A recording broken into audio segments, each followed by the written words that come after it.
L'interdiction, ça mène pas au chemin où on va aller. T'sais, on regarde l'Ontario, les statistiques sont sorties après 10 ans de bannissement. On a la même quantité de morsures, sinon plus. Donc, c'est pas la solution. Puis en plus, c'est qu'on amène un faux sentiment de sécurité. On dit aux gens, on dit aux enfants, c'est un pitbull, il est dangereux. Le labrador, un ami, il n'y a pas de danger qui te mord. C'est pas vrai, là. Ouais. C'est comme ça qu'on augmente nos morsures.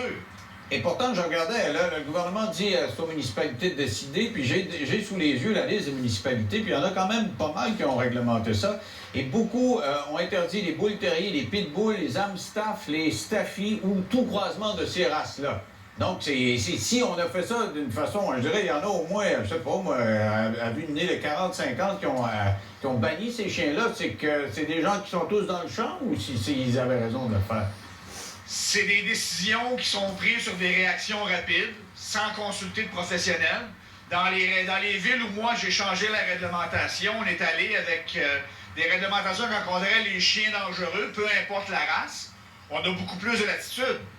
Tu sais, si j'ai un labrador qui mord, mais ma réglementation est contre les pitbulls, ben là, j'ai les deux mains liées, je peux rien faire. Alors, ça contre quoi? Contre les gros chiens? Ben, contre un chien dangereux, point. Okay. Un épagnol de 40 livres qui mord un enfant de 2 ans au visage va faire des dommages sérieux. OK. Merci beaucoup, M. Girard. Ça fait plaisir. Alors, c'est quoi un chien dangereux, là, pour vous? Comment on fait? Vous n'avez pas écrit dans le fond, je suis dangereux. À la base, on va voir le chien dominant, on va voir le chien qui va hérisser son poil. Alors, comment faire un règlement contre les chiens dangereux? On ne le sait pas, tant qu'il n'a pas mordu, on ne sait pas s'il est la Suisse l'a compris. Avant d'adopter ou d'acheter un chien, il faut suivre une formation. Et à partir du moment où on a notre billet, qu'on peut aller adopter ou acheter un chien, on va dans des endroits qui sont reconnus, des éleveurs certifiés, qui connaissent, qui vivent en milieu familial avec leur chien, puis qui vous donnent une garantie également du tempérament et du comportement. Et est-ce que les éleveurs, comme vous, ne pourriez pas, vous le voyez quand ils sont jeunes, connaissez assez ça pour dire, hey, lui c'est un dominant, là, si tu achètes lui, il faut que tu t'attendes à ce que ça barbe un peu plus dans la maison. Et donc, tu as suivi des courses, on avait des cours obligatoires. Il faut que tu suives les prescriptions du cours. C'est ça, mais en réalité, c'est pas que le chien soit dominant ou pas, c'est le propriétaire.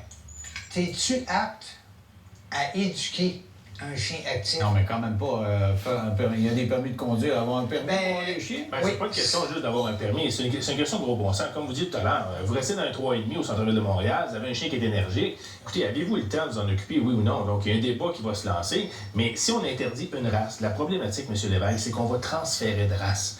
Et vous... Il y a le gars de 30 ans d'appartement qui lui achète ça pour faire peur au monde, il va aller s'acheter un... La preuve, en Ontario, il n'y a pas moins de morsures de chiens depuis qu'ils ont banni cette race-là. Donc, on n'est pas plus avancé, on a juste transféré le problème un peu plus loin. Et là si je me lève, là, puis je vais en flatter un, là, je ben oui, faire bouffer. Elle, c'est ce qu'elle veut. Elle veut se faire Ah flatter. bon, salut, toi. Ben, toi, t'es pas un pitbull. Non, lui, elle, c'est un dog argentin. Un pitbull, il me fait peur. Salut, le pitbull. Non, M. Lévesque, les récompenses. Ah, regarde. C'est ça. Ah non, il va me mordre. Il va manger. Ici. Vas-y, va. Et voilà. Bon. As-tu un autre? Un montoxon. As-tu? Et voilà. Bon. Ah bon, il m'a pas mordu. Si vous travaillez avec quelqu'un et vous lui dites t'es pas bon, c'est pas bon ce que tu fais, c'est la même chose. Un chien, c'est la même chose. C'est la même approche qu'on doit avoir. C'est le renforcement. On a pensé pendant plusieurs années que l'éducation, c'était de donner un coup de choker. Mais moi, je suis d'accord avec toute votre affaire. Oui. Tu sais, j'en ai un chien, puis je comprends. Le seul questionnement que j'ai, et il vient vraiment du fait que quand ils sont arrivés, là, les premières entrevues que je faisais avec des spécialistes, les grands-pères du temps, votre grand-père, quand il m'accordait une entrevue à 35-40 ans, il disait, ils ont une faiblesse dans le cerveau, on ne sait pas pourquoi, une fois dans leur vie, ils peuvent disjoncter, ce qui est peut-être arrivé à la madame. Juste, c'était peut-être un bon chien, puis cette journée-là... Non, ils ont poussé les études. La preuve, c'est qu'on n'a pas encore de pitbulls qui se sont virés contre leur maître. On n'a pas eu une attaque que quelqu'un, c'est moi, je me suis fait déchiqueter puis, par mon propre chien. Si le chien est bien encadré, mais comme vous le savez, un chien qui est lousse à l'extérieur, qui se promène, qui gambade, on voit ça dans les pays du Sud, on voit pas ça ici. Ouais, aujourd'hui, un chien qui jappe, c'est problématique. Mais on a besoin d'un débat de société là-dessus. Alors, ça a été fort intéressant de parler de ça.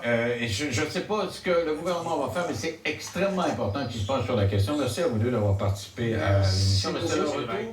Deux frères confiés à l'adoption en bas